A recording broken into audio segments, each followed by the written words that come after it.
Good morning, everyone. Better check the audio and video, please. जल्दी से बेटा audio video check करो और बताओ क्लैरिटी कैसी है, साउंड वगैरह ठीक आ रही है. Reply fast. लक्ष्य है तेरे पास फोन? चेक कर दे, वीडियो चेक कर ले.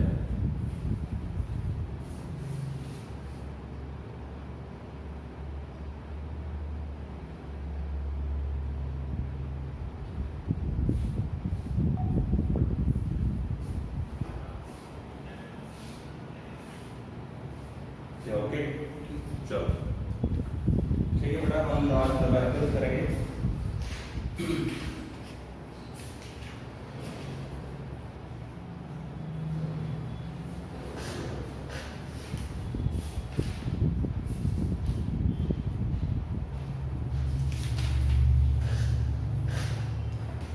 एनसीईआरटी क्वेश्चन है.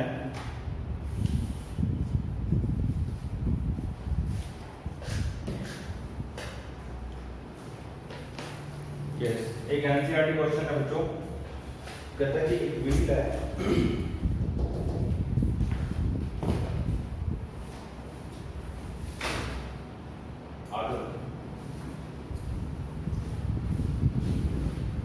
Good morning.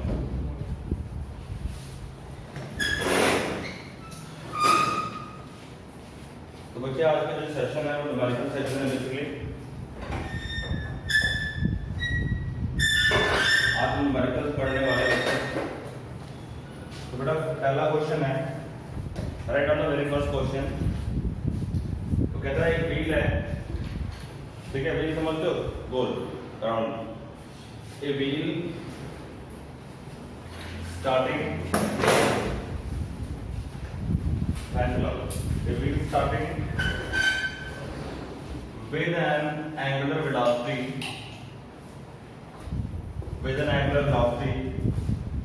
of 10 radian per second. ठीक है, good morning. Wheel starting with an angular velocity of 10 radian per second and rotates for 5 seconds. ठीक है, 5 सेकंड के लिए वो रोटेट करते हैं with constant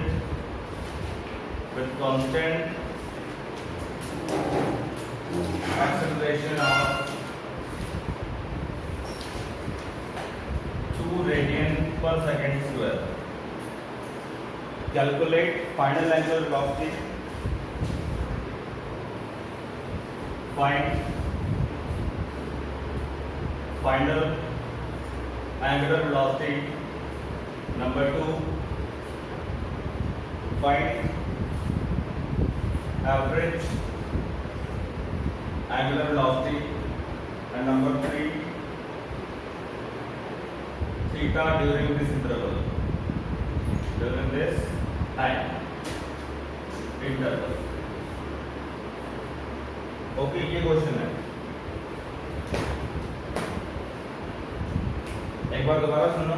कहता है व्हील है, ठीक है. देखो करवाने के लिए क्वेश्चन आपको सीधे करवा दूं कि ये पैरामीटर्स दिए हुए हैं, ये स्पीड है, ये वेलोसिटी है, एक्सेलरेशन है, करो सॉल्व. लेकिन मैंने स्टेटमेंट बोर्ड पे इसलिए लिखा है क्योंकि आपको एग्जाम के अंदर स्टेटमेंट लिखाई आनी है. वहाँ पे आपको टीचर जो है वो डिक्टेट नहीं करेगा कि भाई ये इसका अल्फा है, यहाँ पे ये एंगुलर वेलोसिटी है, ये टाइम पीरियड है. आपको स्टेटमेंट लिखा आएगा and you have to identify. आपने उस स्टेटमेंट को समझना है और उसका आंसर निकालना है. ठीक है, इसलिए मैंने यहाँ पे प्रॉपर स्टेटमेंट लिखा हुआ है. ठीक, देखिए अब कहता है कि फाइनल एंगुलर वेलोसिटी निकालो. देखो अपने पास फॉर्मूले कौन कौन से, पहले ये देखना पड़ेगा व्हाट आर द फॉर्मूलाज. देखो मैंने आपको 3 फॉर्मूले बताए थे कल. Omega equal to omega not plus alpha t. दूसरा बताया था मैंने omega square minus omega not square equal to alpha theta. और एक और था theta equal to omega not t plus 1/2 alpha t square. ये फॉर्मूले थे. और ये तीनों फॉर्मूले बच्चों तब लगाने हैं अगर एक्सेलरेशन यूनिफॉर्म है. अगर एक्सेलरेशन कैसी है, यूनिफॉर्म है. अगर एक्सेलरेशन यूनिफॉर्मली है we can not apply that formula, we can not, ठीक, हम उस फॉर्मूले को अप्लाई नहीं कर सकते।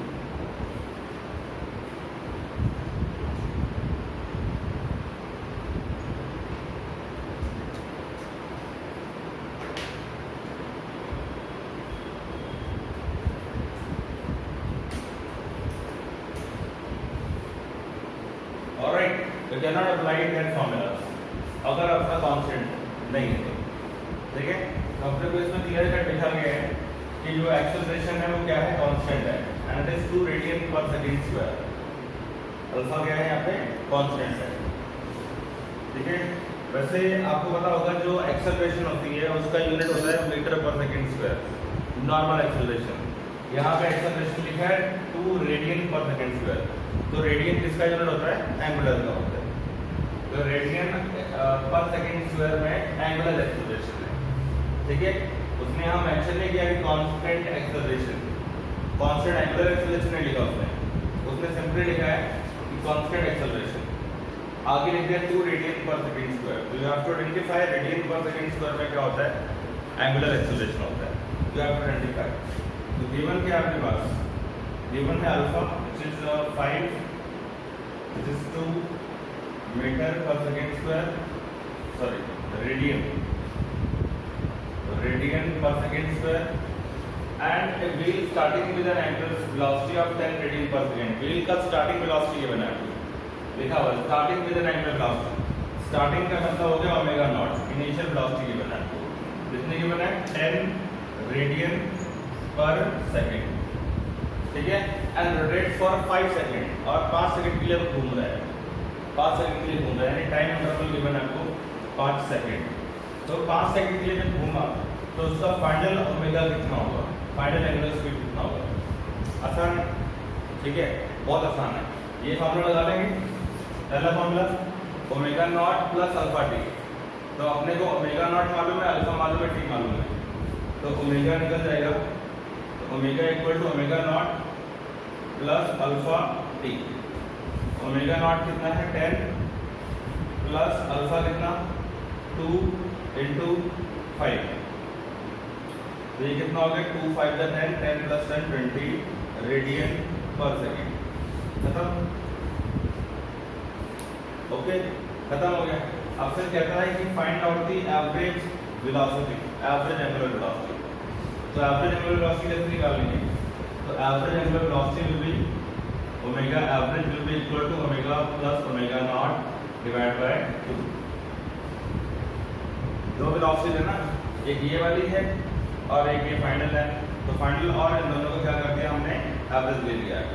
एवरेज ऐसे क्यों निकाला, क्योंकि एक्सेलरेशन क्या है यहाँ पे,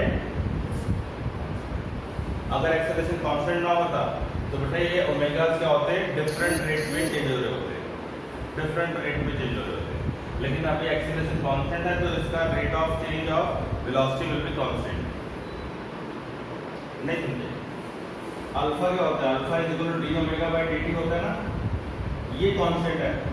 इसका कांस्टेंट होने का मतलब क्या है कि change in velocity is constant. मतलब एक जैसे 5 सेकंड के बाद में, 5 सेकंड के बाद में वेलोसिटी कितनी आई, 20 आई, अगले 5 सेकंड के बाद वेलोसिटी कितनी आएगी,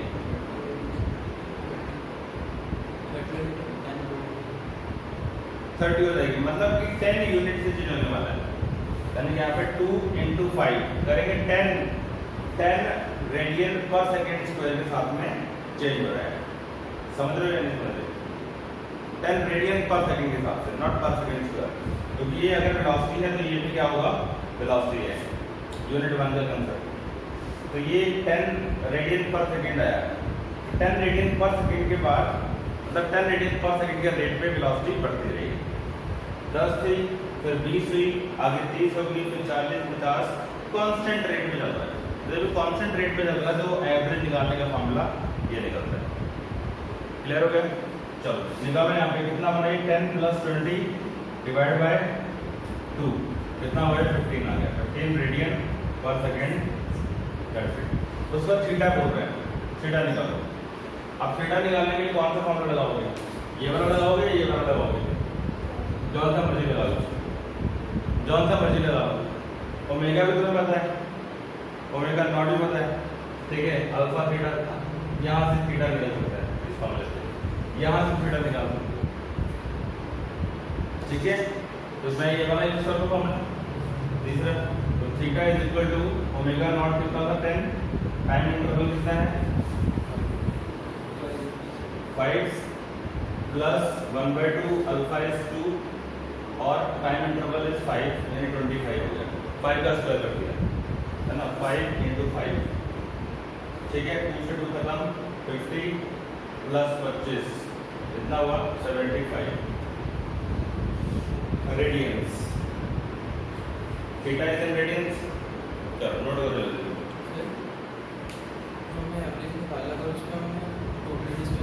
आई नो दैट वो हम तब करते हैं, वो एक जनरल तरीका है, वो एक जनरल तरीका है,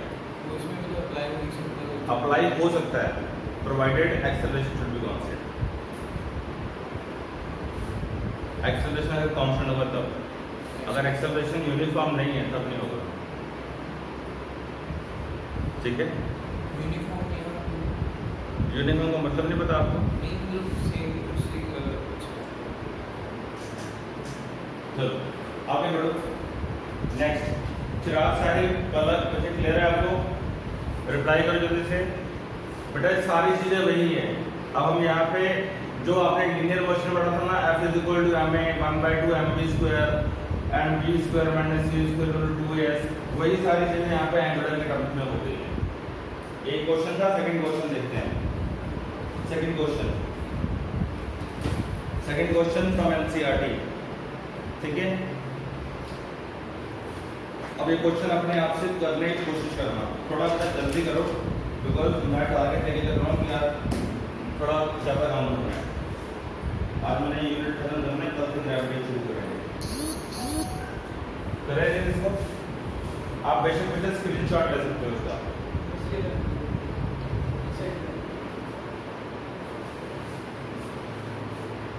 इसका ना फोटो खींच के ग्रुप में डाल दो, ये बेटर आइडिया रहेगा। फोटो खींच के ग्रुप में डाल दो, सो दैट सभी लोग इसका बेनिफिट मिले।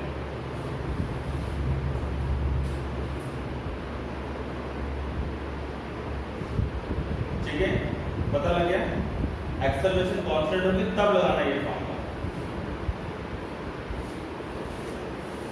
अच्छा, अब एक और क्वेश्चन है NCERT से ही, ठीक है। द क्वेश्चन सेज कि एक मोटर व्हील है। क्वेश्चन है बच्चों NCERT से, the angular speed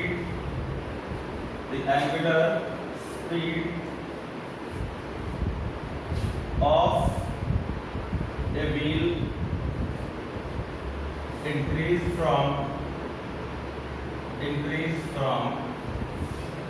1200 RPM to 3120 RPM in 16 seconds. What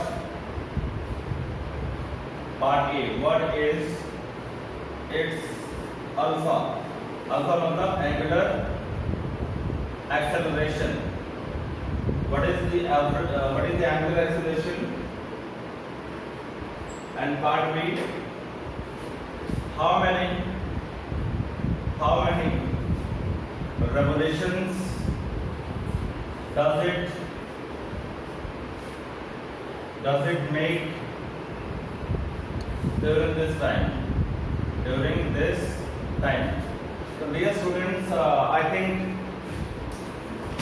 ये क्वेश्चन मैं आपको पहले कराई चुका हूँ, है ना। नंबर ऑफ रेवोल्यूशन वाला याद है कि नंबर ऑफ रेवोल्यूशन कैसे निकालते थे? बिल्कुल स्टार्टिंग में तो मैंने फार्मूला बताया था नंबर ऑफ रेवोल्यूशन का। क्या फार्मूला बताया था? θ/2π। याद कर लो,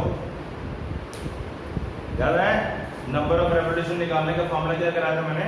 θ/2π। Okay, θ/2π is the formula for number of revolution. Revolution मतलब रोटेशंस। ऑलराइट, अच्छा इसमें ये NCERT क्वेश्चन है, इसमें गिवन है एक चीज। क्या गिवन है? वो कह रहा है कि इसमें एज्यूम करना अल्फा कांस्टेंट है। एज्यूम करना एज्यूम अल्फा कांस्टेंट, ठीक है, इसमें लिखा हुआ है, बुक के अंदर लिखा हुआ है, क्वेश्चन में लिखा हुआ है। तो देखो स्टूडेंट्स को कह रहा है कि the angular speed of a wheel है, उसका एंगुलर स्पीड 1200 आरपीएम से 3120 आरपीएम बढ़ रहा है इन 16 सेकंड। आरपीएम क्या होती है, पहले तो हमें समझना होगा आरपीएम क्या होता है। बेटा आरपीएम जो होता है ना, इट इज यूनिट, आरपीएम जो है यूनिट ऑफ लीनियर फ्रीक्वेंसी है, लीनियर फ्रीक्वेंसी, ठीक है, इसको हम न्यू लिखते हैं, एन यू, सॉरी ये डी वाला सिंबल। रोटेशंस, इसको बोलते हैं रोटेशंस पर मिनट, क्या बोलते हैं इसको, रोटेशंस पर मिनट, पर मिनट रोटेशन कितनी हो रही है, इसको हम क्या बोलते हैं, रोटेशन पर मिनट। आपने व्हीकल गाड़ी चलाते हो आप लोग, एक्टिवा या कार चलाते हो तो उसमें एक डायल लगा होता है ऐसे, ठीक है, और यहाँ पे 1 2 3 4 ऐसे 10 तक लिखा होगा, और सुई होती है, यहाँ पे लिखा होगा मल्टीप्लाई विद 1000 और साथ में लिखा होगा आरपीएम। आरपीएम इसको बोलते हैं tachometer, it is called tachometer, engineering की टर्म्स में इसको टैकोमीटर बोलते हैं। टैकोमीटर बेसिकली जो है वो आपके इंजन की टॉर्क बताता है कि इंजन कितना टॉर्क जनरेट कर रहा है। टॉर्क मतलब घुमाने के लिए, व्हील को कितनी तेजी से इंजन घुमा रहा है। अगर हम यहाँ पे एक्सेलरेटर दबाते हैं तो ये सुई है, मान लो सुई 3 पे आ गई, सुई आपकी 3 पे आ गई, तो यहाँ पे मल्टीप्लाई विद 1000 करना आपने, यानी कि आपकी जो व्हील है वो इस समय 3000 रोटेशन पर मिनट करेगी, यानी 1 मिनट में 3000 रोटेशन व्हील कर रहा होगा। तो जितना ज़्यादा पावर आप इंजन से निकालेंगे, क्लच को एक्सेलरेटर दबा के, इंजन उतनी ज़्यादा टॉर्क पैदा करेगा, और जितनी ज़्यादा टॉर्क पैदा हो रही है मतलब कि व्हील की रोटेशन उतनी ज़्यादा होगी। तो रोटेशन पर minute is basically the linear frequency of the what you call roller या व्हील, ओके। तो रोटेशन पर मिनट मतलब पर, अच्छा ये पर मिनट जो है ना, it is not the SI unit. SI unit क्या होता है बच्चे, पर सेकंड। सबसे पहले काम क्या होगा, ऐसे जब भी क्वेश्चन है ना रोटेशन पर मिनट वाला, तो इसको उठा के आपने रोटेशन पर सेकंड में कन्वर्ट करना। पहला स्टेप क्या होगा, step 1 convert RPM into RPS. बेटे ध्यान से समझना, कंफ्यूज मत होना। उसने लिखा था angular speed of wheel increases from 1200 RPM to 3120 RPM, लिखा उसने एंगुलर स्पीड है। बच्चे गलती करेंगे, बच्चे इसको क्या लिख लेंगे, इसको लिखेंगे ओमेगा, ओमेगा नॉट, इनिशियल ये है फाइनल वो है, बच्चे ये गलती करेंगे, 1200 आरपीएम लिखेंगे। But RPM is the unit of frequency. Frequency क्या होती है, 1 टाइम पीरियड होता है ना, नंबर ऑफ साइकिल्स पर सेकंड, याद आ रहा है। फ्रीक्वेंसी क्या होती है, नंबर ऑफ साइकिल्स पर सेकंड। तो नंबर ऑफ साइकिल्स, कितने रोटेशन पर मिनट हो रहे हैं, मिनट इज व्हाट टाइम, तो पर यूनिट टाइम। तो इट इज, बच्चे यही गलती करते हैं, यहाँ लिखा हुआ है एवरेज, यहाँ लिखा हुआ है एंगुलर स्पीड, तो ये एंगुलर स्पीड को ले लेते हैं यहाँ पे, सारा गलत रहता है। लिखना इसको क्या है, न्यू लिखना है, मैंने आपको बताया, आप लोग भी ध्यान रखना है इस चीज का। तो यहाँ पे बच्चे क्या लिख रहे हैं अपने को, गिवन है अपने को इनिशियल फ्रीक्वेंसी कितने गिवन है, ये 1200, this is nu not initial frequency which is equal to 1200 RPM. तो मुझे कन्वर्ट करना होगा इसको आरपीएस में, तो ये होगा 1200 डिवाइड बाय 60, है ना, मिनट से सेकंड में कन्वर्ट करेंगे तो डिवाइड बाय 60 करते हैं, ठीक है, ओके। मिनट को जब सेकंड में कन्वर्ट करना तो डिवाइड बाय 60, ओके। कैंसिल हो गया यहाँ पे, 6 और 2 12, 20 आ गया, 20 आरपीएस। चेक करना मेरी कैलकुलेशन ठीक है, 20 आरपीएस। फिर फाइनल फ्रीक्वेंसी क्या होगी, 3120 है, 3120 RPM means it will B 3120 divide by 60 RPS. अच्छा आरपीएस को हर्ट्ज में कहते हैं, RPS is equal to hertz, rotation पर सेकंड, ठीक है, रोटेशन पर सेकंड या साइकिल्स पर second is hertz, okay, clear है। तो ये कितना हो गया यहाँ पे, this will B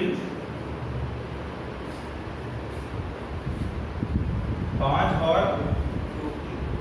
52 RPS done.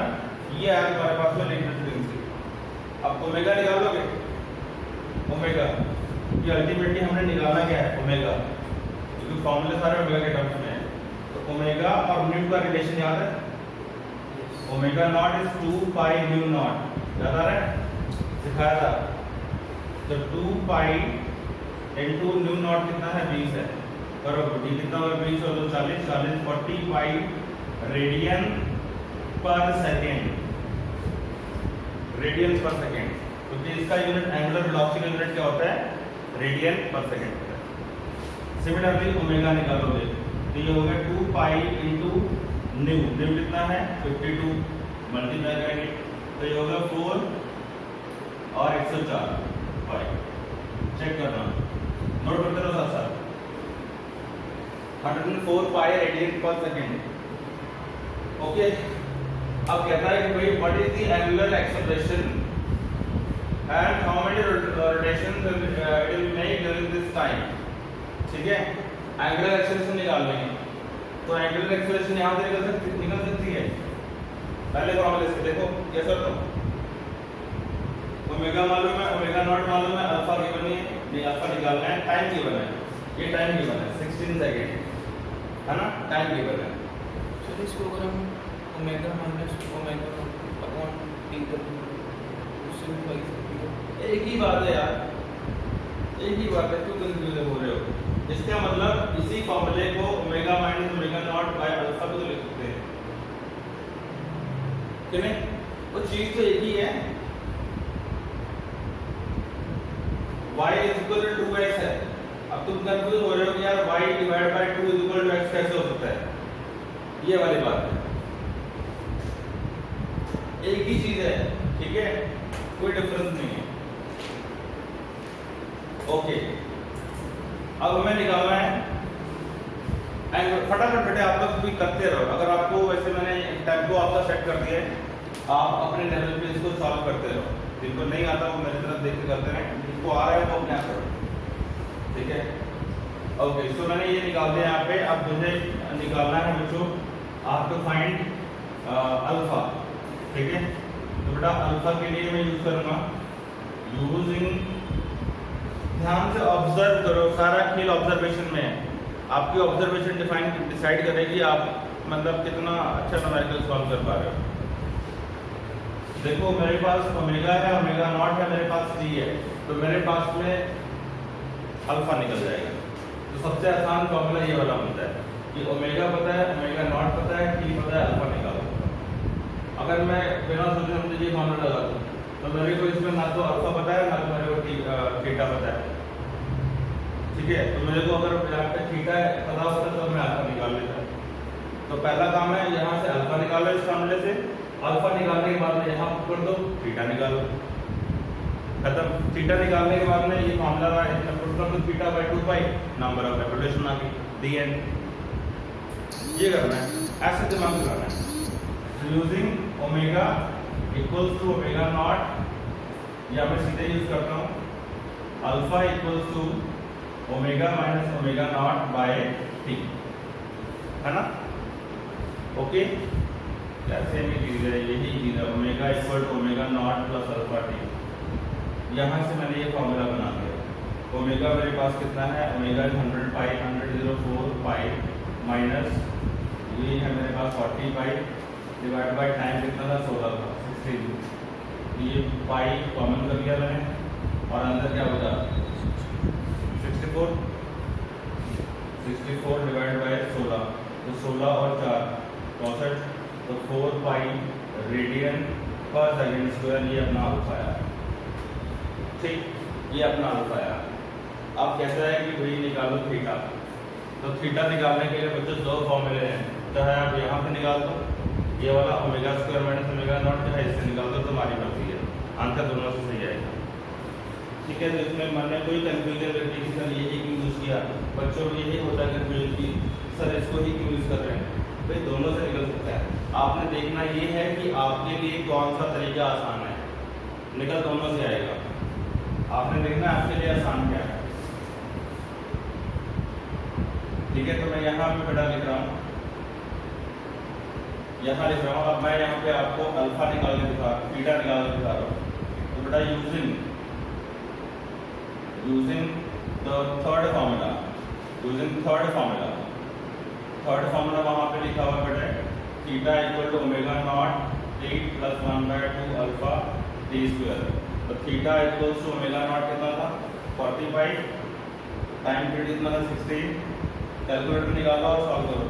1/2 alpha is 4 pi, alpha is 4 पाई, तो यार 4 पाई कर दिया और टाइम कितना है 16 का स्क्वायर, 16 का स्क्वायर कर दिया।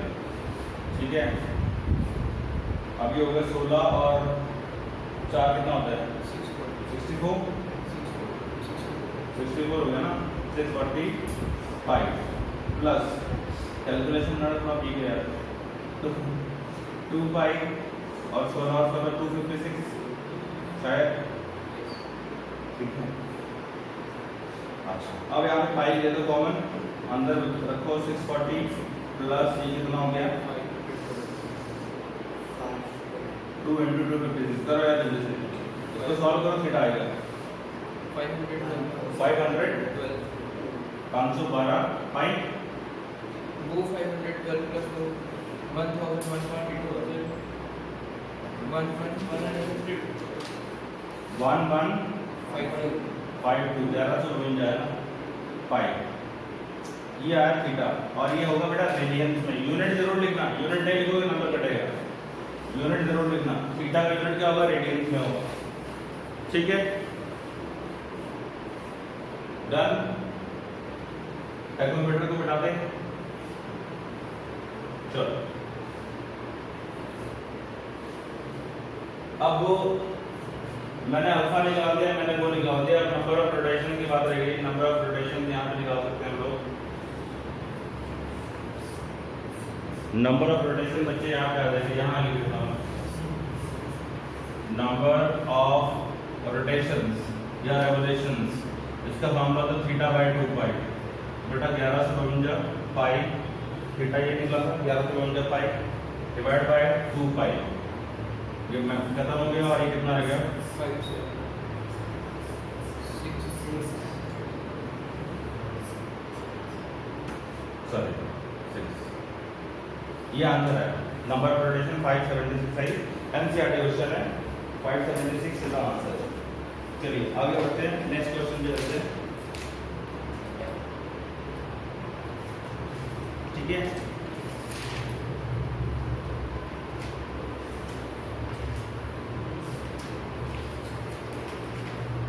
नोट कर लिया।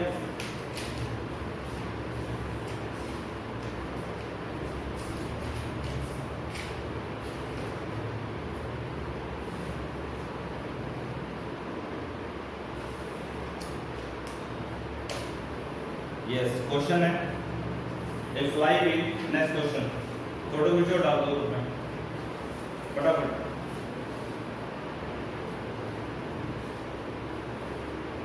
साहिल एंड चिराग बच्चे क्लियर है? ये क्वेश्चन इंपॉर्टेंट है काफी, एग्जाम में आने के पूरे चांसेस रखता है ये question.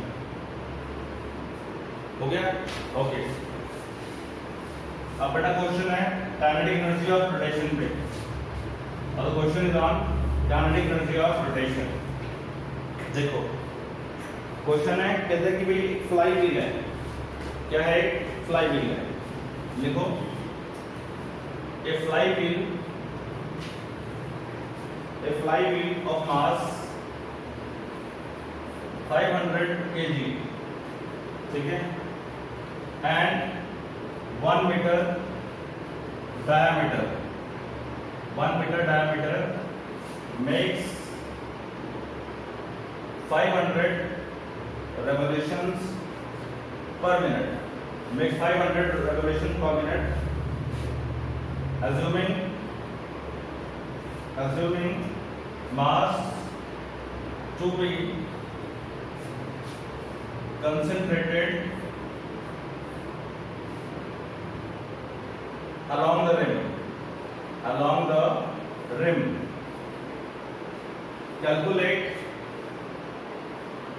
Calculate number 1 angular velocity,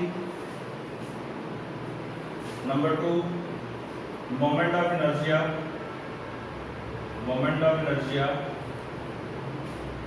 and energy of fly wheel. Number 3 energy of fly wheel, ठीक है, एनर्जी ऑफ फ्लाई व्हील, ठीक।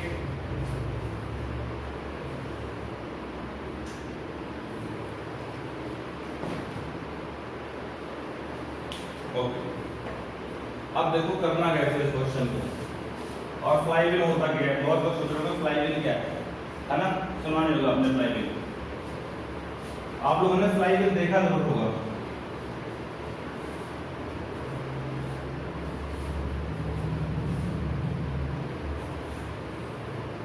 देखो बच्चों, क्या होता है फ्लाई व्हील। फ्लाई व्हील जो होता है ना, एक डिस्क होती है इस तरह से, इस शेप का। ट्रेन का पहिया देखा आपने? ट्रेन का व्हील देखा है? ट्रेन का व्हील देखा होगा यार, बीच में से फ्लैट होता है और कोनों पे वो ऐसे मोटा होता है काफी। तो यहाँ पे उसने लिखा हुआ assuming the mass to be concentrated along the rim। देखिए ये साइकिल का पहिया होता है, ठीक है, ये तीलियां लगी हुई है इसके अंदर, इसको रिम बोलते हैं, दिस इज कॉल्ड रिम। तो मैंने ये जो ट्रेन का जो व्हील है, मैंने यहाँ पे सेंटर से बनाने की कोशिश करी, मतलब फ्रंट से मैंने आपको दिखाने की कोशिश करी है। एक्चुअल में मैंने इसको ऐसे, मैं आपको ऐसे दिखाने की कोशिश कर रहा हूँ। ये व्हील है, ये ट्रेन का व्हील है, ऐसे रखा हुआ है। तो आप यहाँ पे इसको कोशिश करो समझने की। ये इसका रिम पार्ट है, दिस इज रिम, और ये सेंटर पार्ट है, सेंटर में पतला और रिम साइड पे ये भी रिम पार्ट है इसका, और ये ऐसे घूम रहा, ऐसे घूम रहा। समझ पा रहे हो? इसको बोलते हैं फ्लाई व्हील। आप नोटिस करना, जो कार होती है, बड़ी कारें होती है, लाइक एसयूवी वगैरह जो होती है ना, स्पोर्ट्स यूटिलिटी व्हीकल, जो फॉर्च्यूनर हो गया या टाटा सफारी हो गई या फिर बसेस हो गई, उनके फ्रंट पे ना जो व्हील होते हैं, फ्रंट के जो व्हील्स होते हैं, उनके बीच में इस तरह का एक डिस्क लगाते हैं। इन दोनों के बीच में एक डिस्क लगाते हैं। जिस डिस्क में क्या होता है, मैक्सिमम जो मास होता है, मैक्सिमम मास यहाँ पे कंसंट्रेटेड होता है, मोर मास एंड यहाँ पे लेस मास सेंटर पे। और दिस इज कॉल्ड हमारी एक्सिस ऑफ रोटेशन। इसके रॉड व्हील ऐसे घूमता है, ये व्हील जब घूमते हैं ना बेटा, ये व्हील घूमते हैं, तो ये इसके साथ कनेक्टेड है, तो ये भी घूमता है। तो गाड़ी मान लो 100 की स्पीड पे चल रही है और एकदम से आपने इमरजेंसी ब्रेक लगा दी, तो ये फ्लाई व्हील क्या करेगा, flywheel will oppose the emergency braking. मतलब आपकी गाड़ी का जो रोटेशन है उसको बैलेंस करने के लिए, इमरजेंसी सिचुएशन में जब आप ब्रेक लगाते हो तो क्या होगा, एकदम से आपने गाड़ी का व्हील रोक दिया, ठीक है, और गाड़ी के पास में जो मोमेंटम है पीछे से, वो मोमेंटम की वजह से गाड़ी पलट जाएगी। ऐसा होता है नंबर ऑफ टाइम्स, ऐसा होता भी है। तो हैवी व्हीकल्स में, छोटे व्हीकल्स में तो लगा नहीं सकते, ठीक है, कहाँ लगाएंगे, बिकॉज इसका साइज बड़ा होता है। और छोटे व्हीकल में एक बंदा रहता है, ये 2 बंदे चलेंगे, जब 4-5 बंदे, बसेस में 100 बंदे चलते हैं, तो इसलिए बसेस की सेफ्टी है। और साथ में मतलब पलटेंगे भी तो आस पड़ोस को भी ले जाएगी, इसलिए इसकी सेफ्टी बहुत इंपॉर्टेंट है।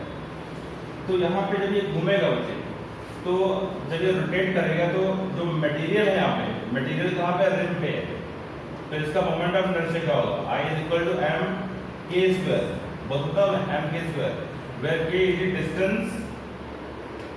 distance of that point where the entire mass is concentrated, या तो radius gyration। तो हमने k क्या माना था, k was the distance from the axis of rotation where the entire mass is concentrated। लिखा हुआ है ना यहाँ पे, कैलकुलेट, ये देखो, assuming the mass to be concentrated on the rim, तो रिम के अराउंड सारा मास कंसंट्रेट हो रहा है, तो सारा मास सेंटर से अवे है। ये व्हील है, ठीक है, तो सारा मास कहाँ पे है, सारा मास यहाँ रिम पे है, समझो यार बात को। और ये एक्सिस ऑफ रोटेशन, ये एक्सिस ऑफ रोटेशन है, इसके अबाउट ऐसे घूम रहा है ये। तो I is equal to mk² लगाएंगे, yes or no? के जितना ज्यादा रखेंगे उतना मोमेंट ऑफ इनर्शिया ज़्यादा होगा। मोमेंट ऑफ इनर्शिया क्या करता है? It provides an opposing effect. अगर कोई चीज़ तेजी से घूम रही है तो you have to apply more torque to stop it, और अगर कोई चीज़ रुकी हुई है तो you have to apply more torque to start it. समझ पा रहे हो बात को? नहीं समझ आ रहा है? ठीक है, तो ये जो मोमेंट ऑफ इनर्शिया होगा, जितना बड़ा डिस्क रखोगे उतना ज़्यादा बैलेंसिंग होगी भी, उतना ज़्यादा बैलेंसिंग होगी भी, और गाड़ी जो है उतनी ज़्यादा स्टेबल रहेगी हाई स्पीड से, और हाई स्पीड पे इसको कंट्रोल करना उतना आसान रहेगा। ठीक है, तो मोमेंट ऑफ इनर्शिया पूछा आपसे, मोमेंट ऑफ इनर्शिया निकालना है हमें, तो एंगुलर वेलोसिटी पहले तो निकालो। तो गिवन क्या है? मास गिवन आपको, और यहाँ पे गिवन है कि भाई डायमीटर इसका कितना है? 1 है, डायमीटर इज 1, ठीक है, d is equal to 1 metre, तो रेडियस कितना हो जाएगा? 0.5 मीटर। सिंपल है, 1/2 यानी कि 1/2 मीटर, डायमीटर का हाफ कर दिया। ठीक, आपको कहता है इट मेक्स 500 रोटेशन पर मिनट, तो आपको यहाँ पे न्यू भी गिवन है, 500 आरपीएम गिवन है, तो आप इसको कन्वर्ट करोगे सेकंड्स में, पर सेकंड में 60 से डिवाइड, ये हो गया आरपीएस, ये कैंसिल हो गया, तो 50/6 आरपीएस। ठीक है, फ्रीक्वेंसी निकल गई। क्लियर है? Assuming the mass to be concentrated on the rim, calculate the angular velocity. Angular velocity निकाल लो, and moment of inertia and energy of the flywheel. देख लेगा एनर्जी ऑफ फ्लाईव्हील, एनर्जी का मतलब क्या हुआ? Rotational kinetic energy. यहाँ पे rotate कर रहा है ना फ्लाईव्हील, तो एनर्जी कौन सी होगी यहाँ पे? Rotational kinetic energy. ठीक है, अब यहाँ पे काइनेटिक एनर्जी वाले कॉन्सेप्ट चालू हो गए, तो यहाँ पे कौन सी काइनेटिक एनर्जी होगी? Rotational kinetic energy. तो फ्लाईव्हील जब घूम रहा होगा तो इसे घूमते समय जो फ्रीक्वेंसी, जो एनर्जी है वो होगी रोटेशनल काइनेटिक एनर्जी। तो रोटेशनल काइनेटिक एनर्जी क्या होता है? It is equal to 1/2 I into omega square. तो ये तब निकलेगा अगर आपको I पता है और आपको ओमेगा पता है, तो ना आपको I पता ना आपको ओमेगा पता, तो I निकालोगे, I is equal to mk square. Mass पता है 500 kg, और k आपको पता है, ये पता है आपको रेडियस, ये रेडियस हुआ नहीं आया, आगे चलो करो फिर सॉल्व। तो पहला तो मोमेंट ऑफ इनर्शिया निकालो, तो फिर करो यार अपने आप, एंगुलर वेलोसिटी निकालो, सारा फॉर्मूला सब कुछ गिवन है इसमें, करो।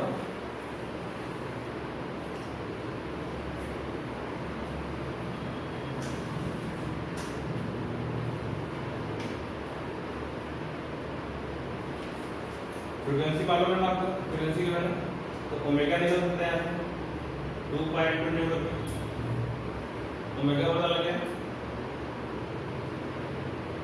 50/6 इंटू 2 पाई, ये हो गया बच्चे 3, और ये कैंसिल, तो 50 π/3 radian per second. This is the value of omega, ये ओमेगा आ गया। ठीक, this is the value of omega.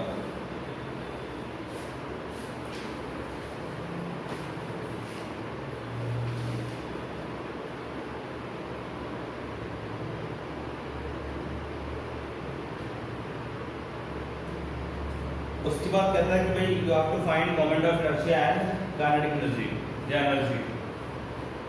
इसको इसमें देता हूं मैं। और फ्लाईव्हील समझ में आया आपको? पता लग गया फ्लाईव्हील के बारे में? देखिए ये हमने निकाल दिया ओमेगा, उसके बाद कहता है कि मोमेंट ऑफ इनर्शिया निकालो, तो बच्चे पार्ट को इसका moment of inertia MOI it will be simply equal to m into r square. Moment of inertia क्या होता है? मास स्क्वायर ही होता है। तो ये हो गया मास कितना है यहाँ पे 500, और r कितना था? रेडियस 1/2, इसका स्क्वायर कर देंगे, तो ये हो गया 500 into 1/4, यानी कि ये हो गया 500/4 kilogram metre square, kilogram metre square. ठीक, ये हो गया। देन तीसरा पार्ट कहते हैं कि भाई फाइंड द एनर्जी। जब वो चीज घूम रही हुई फ्लाई भी घूमेगा तो घूमते समय कौन सी एनर्जी होती है? Rotational kinetic energy. तो रोटेशनल काइनेटिक एनर्जी पूछ रहे हैं आपसे इनडायरेक्टली, तो ये इसका फॉर्मूला है I ओमेगा स्क्वायर। तो 1/2 I कितना है 500/4 इनटू ओमेगा स्क्वायर, पूरा ओमेगा स्क्वायर। तो ओमेगा का स्क्वायर करेंगे 5π/3 इनटू 50 5/3, ठीक।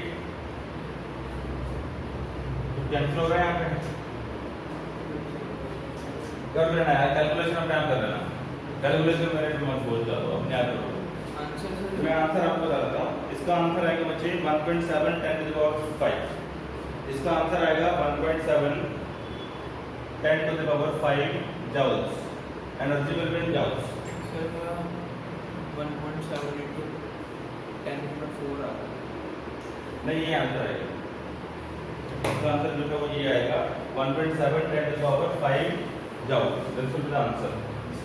नोट करो और अपने एंसर को सॉल्व भी कर लेना,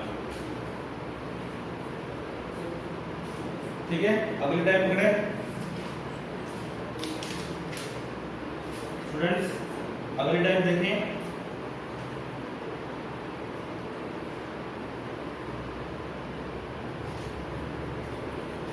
चलो एक क्वेश्चन और है, ओके कर लोगे यार? नहीं बोलते, can you do it? Calculation कर लेना, टैली कर लेना। कैलकुलेशन का मिस्टेक अगर हो गया तो अलग बात है, अदरवाइज स्टेप मैंने सारा एक्सप्लेन कर दिया तुमको। आप लोग कैलकुलेशन अपने एंड पे सॉल्व कर लो, आंसर मैंने लिख दिया, टैली कर लेना। देन अगला क्वेश्चन है,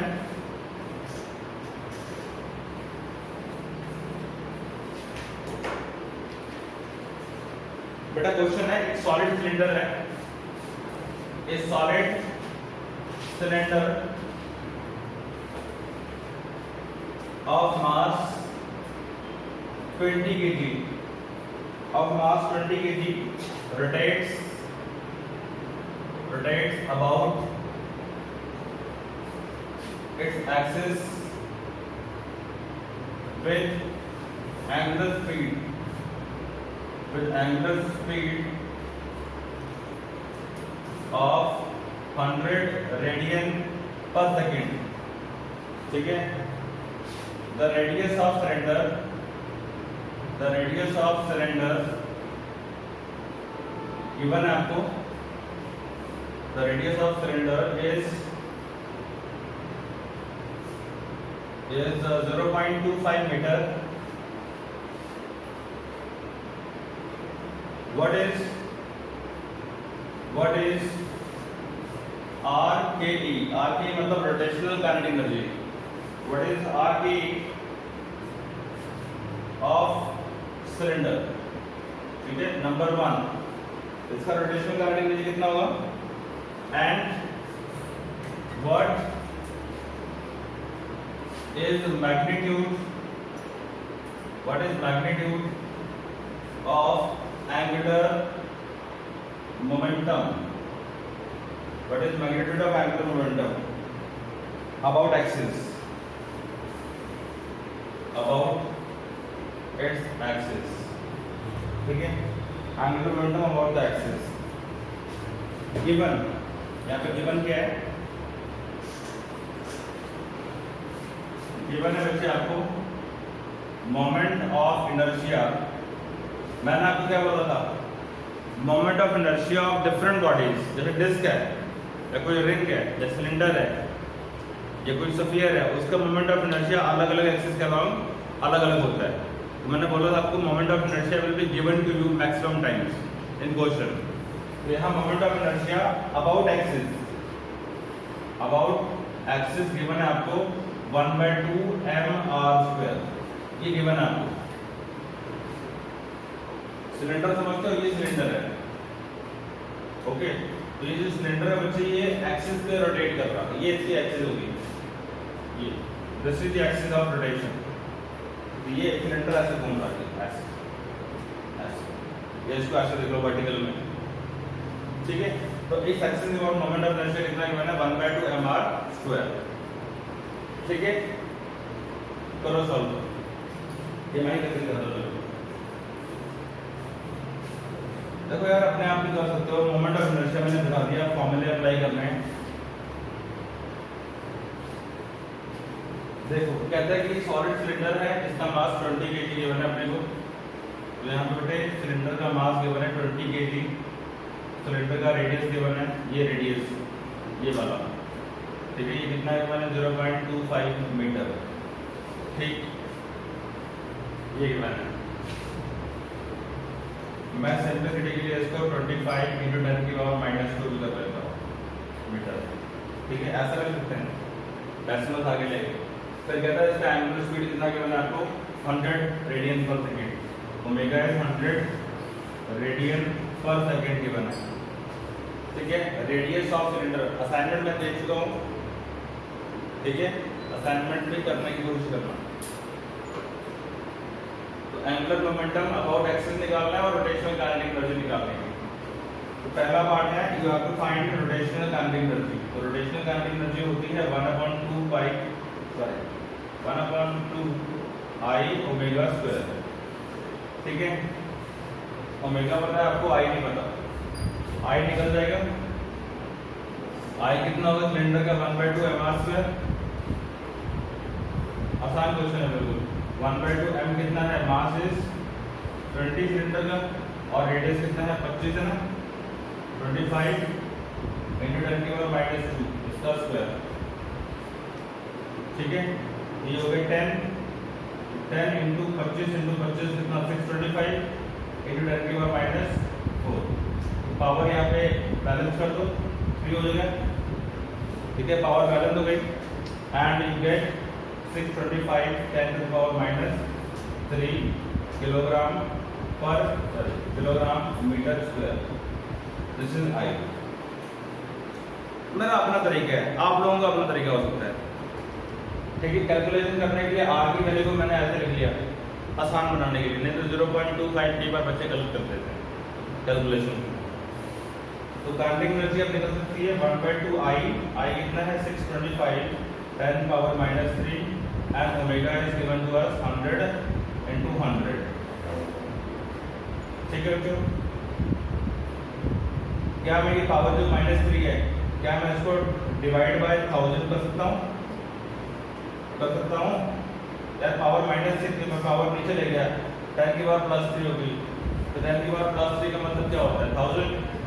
यहाँ पे 3 0 से 3 0 खत्म हो गई, तो क्या बना यहाँ पे 5 है ना, 625 × 5 ये आंसर है इन जाउल्स, ठीक है। 625 × 5 देख लेना, 3125।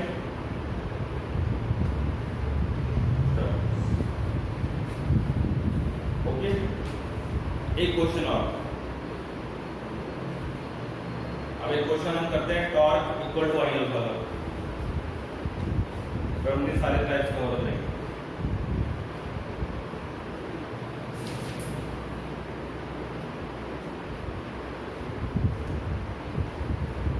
आसान है मुश्किल है? आसान है।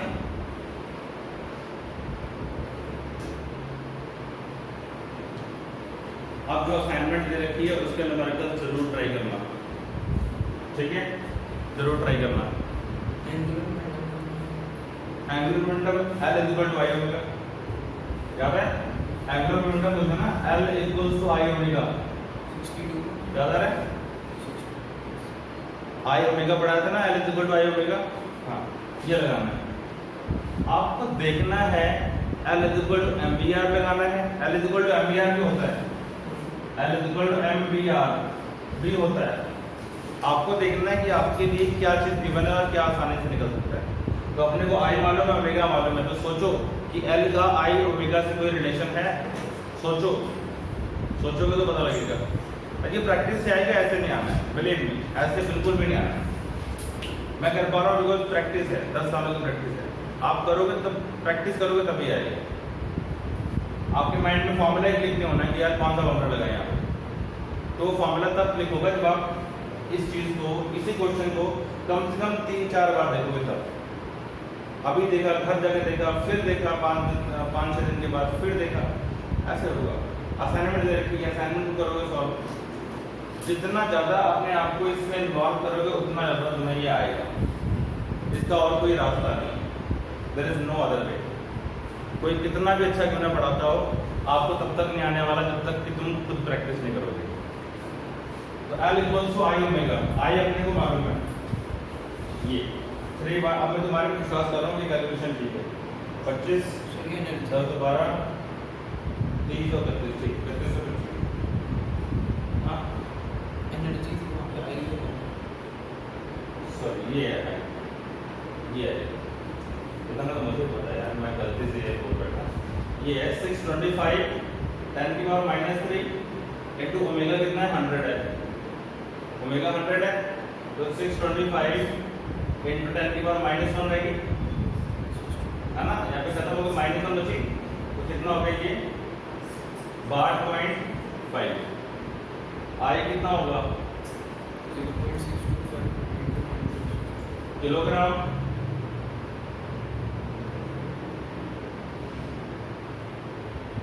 मीटर स्क्वायर पर सेकेंड,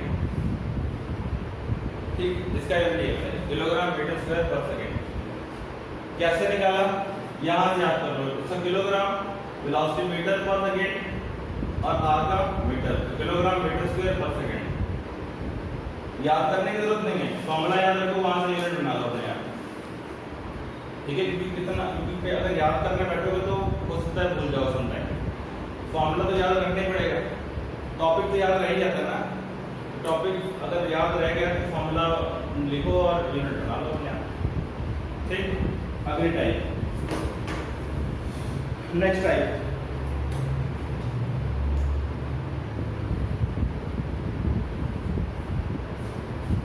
इरेज करो, कर दो erase.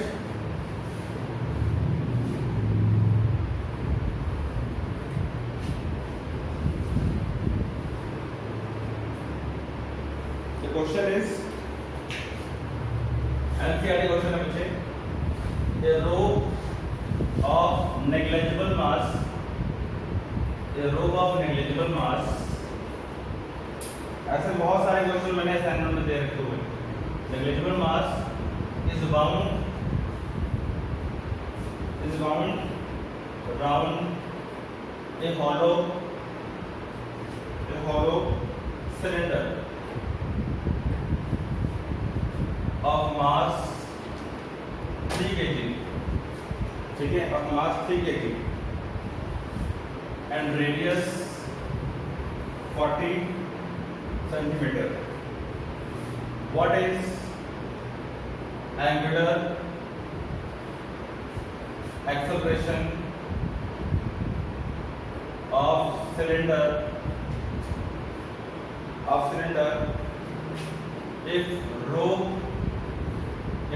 is pulled with a force of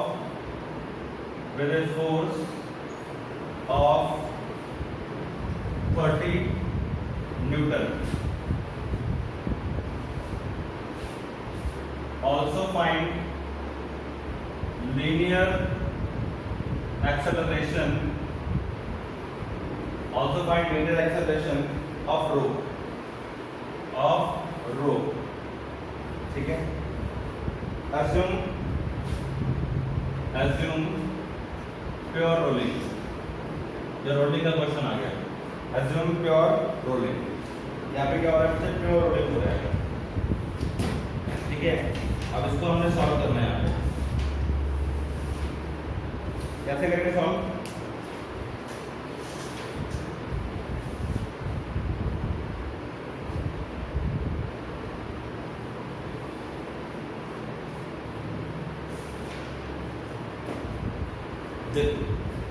ये रेस कर देता हूँ मैं।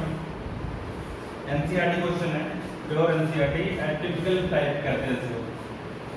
ये असाइनमेंट भी क्वेश्चन है, देखो बहुत इंटरेस्टिंग है।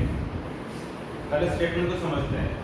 कहता है कि रोप है जिसका क्या है, नेग्लिजिबल मास है, is bound around a hollow cylinder, ठीक है, इस तरह से ये हॉलो सिलेंडर है बच्चे, और रोप जो है बच्चे इसके ऊपर ऐसे ऐसे हमने बांध रखी है, ये रोप है।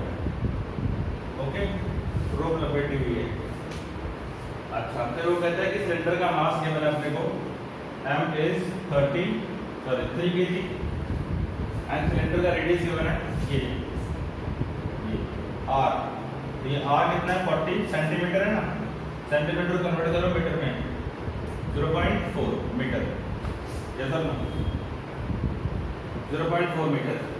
तो कहता है what is the angular acceleration of the cylinder if the rope is pulled with a force of 30 Newton. मैंने रोप को नीचे खींचा विद अ फोर्स ऑफ कितना,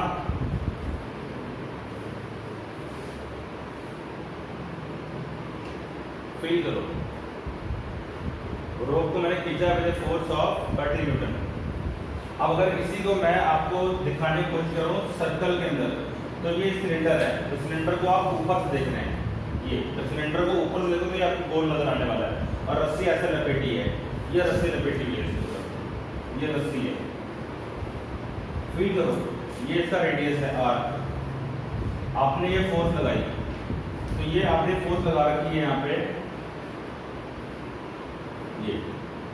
ये फोर्स लगाई आपने, ये रोप खींची कितने से 30 न्यूटन है ना, तो ये force into perpendicular distance, torque लगी टॉर्क, जब टॉर्क लगी तो क्या होगा, ये ऐसे घूमेगा विद एंगुलर स्पीड ओमेगा। सोचो अगर मैं इसको ऐसे पकड़ ऐसे खींचता हूँ, ऐसे यहाँ पे रस्सी लपेट दी, आपने देखा है जो ट्रैक्टर वाले डाल के उसमें और वो रोलर पे रस्सी लपेटते हैं और सिर्फ जोर से खींचते हैं, फिर वो चलता है, आपने नहीं देखा होगा, आपने नहीं देखा होगा।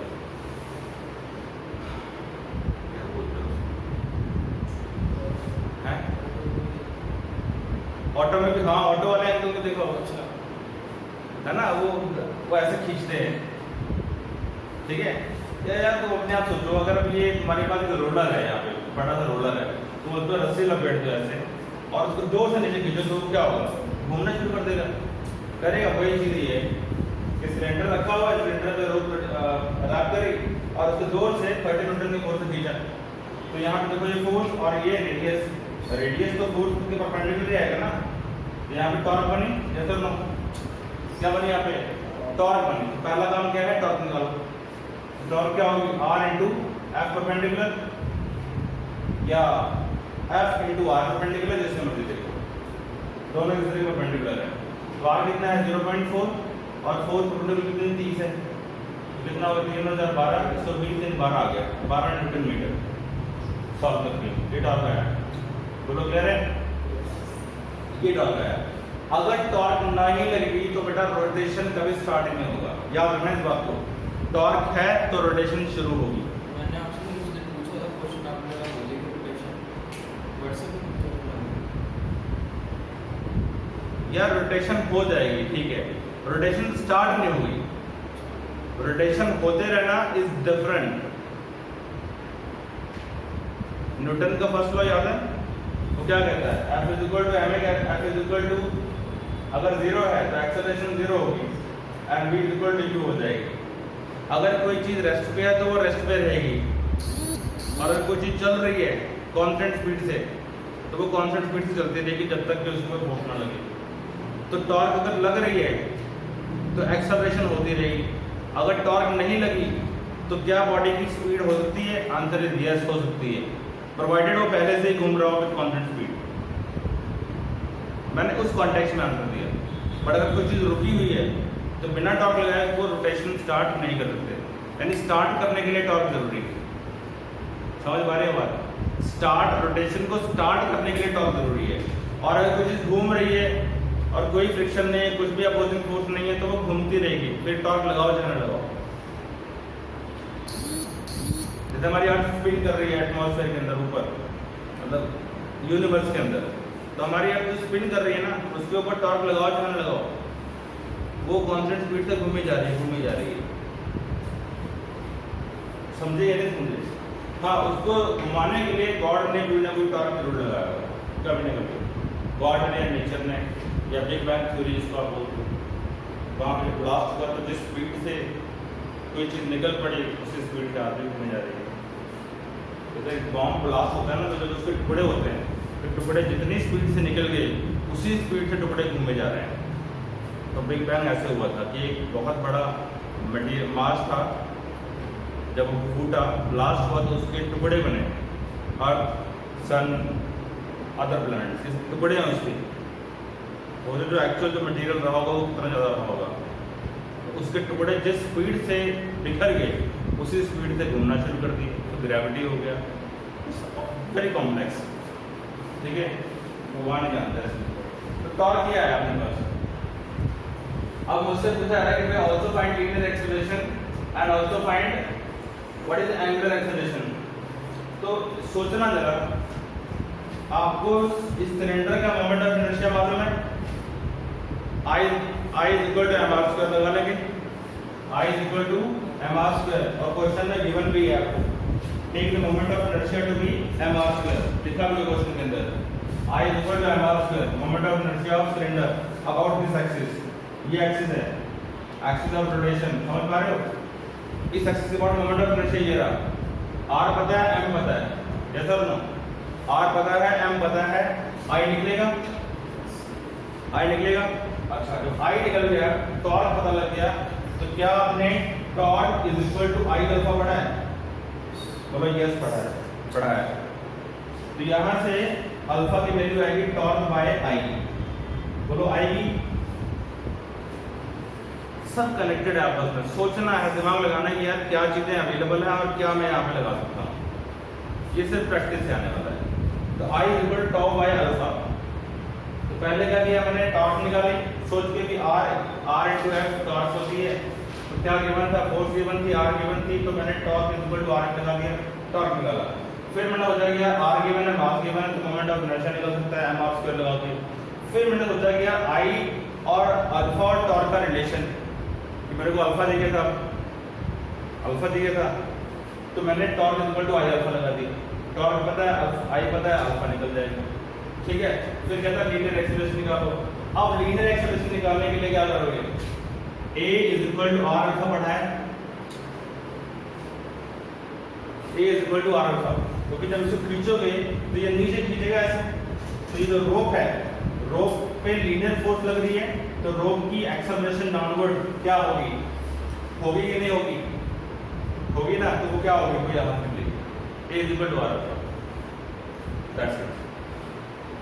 अब मुझे आप इजाजत दो और आपको गो टू स्कूल। मैं इसका आंसर बताता हूँ बच्चों, आंसर बताता हूँ मैं इस क्वेश्चन का, और घर पे बैठ के ट्राई करता हूँ, मुझे सॉल्व करके बताना। I आने वाला है बच्चों 0.48 किलोग्राम मीटर स्क्वायर, टॉर्क तुम्हारा पता लग गया, अल्फा तुम्हारा आएगा 25 रेडियन पर सेकेंड स्क्वायर, और A आएगा तुम्हारे पास में 10 मीटर पर सेकेंड स्क्वायर, ये आंसर आएगा, ठीक है। Now I need to go to the school. आपका बंद करने का टाइम